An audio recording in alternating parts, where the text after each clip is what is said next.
Alright, here's the stuff so far. Like, I had to end up redoing the level anyway because of the issues with the mesh, so I kind of changed things up a little bit.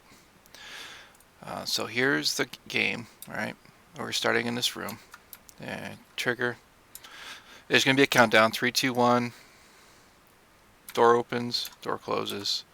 To let us into the arena. This is going to be like a laser tag thing. So I have all these different lights to give it. I haven't put a lot of stuff in here. It's been a really nasty week with COVID and all that stuff. So anyway, here's the hit detection. So if you hit, boom, you can see it.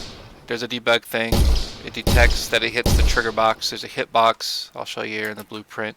And then the light, you get close to the sphere and it turns on. And I scattered those around the level.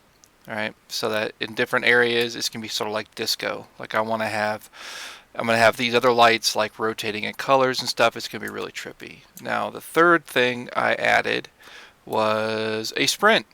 So you press shift and you speed up and you slow down. And you speed up and you slow down. And then there's a catwalk to give some different gameplay elements to the arena. Right, so you can go around and shoot people. I'm going to use this hitbox thing in different places for scoring. So like when you hit it, it'll add to your score. So there'll be little targets floating around and stuff to hit with your. I'm going to change the projectile to be more like the raycast, right? So it just does a straight line with a beam. So the three things are the lighting, which different colors. Here's the hit detection, and if it goes under the box extends under the cone, it still hits it. You can see it hits the on-hit component is what it's hitting. You can see it with the raycast, right? And then the sprint, which I coded in C instead of using on sprint and off sprint. All right. The door right now is just a simple animation sequence because I haven't figured out how to do it the other way. And two, these ramps here,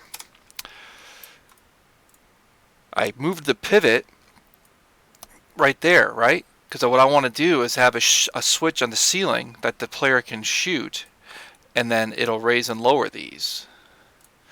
All right? But every time if I try it in sequencer, it moves the pivot to the center and it doesn't work. So I might have to remake them and with a pivot there so that they work. I found a couple of things about that, and here's a light scattered around. So far, this is the thing. I haven't had a lot of. I want to keep it kind of simple. I'm going to add a few more obstacles in the game to you can hide around. I'm going to add crouch. I'm also going to change the mesh on the player so that it casts a shadow and all that happy stuff. I want to change the gun, that kind of thing. I have some models for that I downloaded from Mixamo. So there she is. That's where we're at so far. I apologize for not having a lot. I mean, I kind of remade this, and I have to open and close my store by myself right now because so many people are out for the COVID thing. So I'm working 6 days a week. It sucks. Well, anyway, so there they are. Thanks.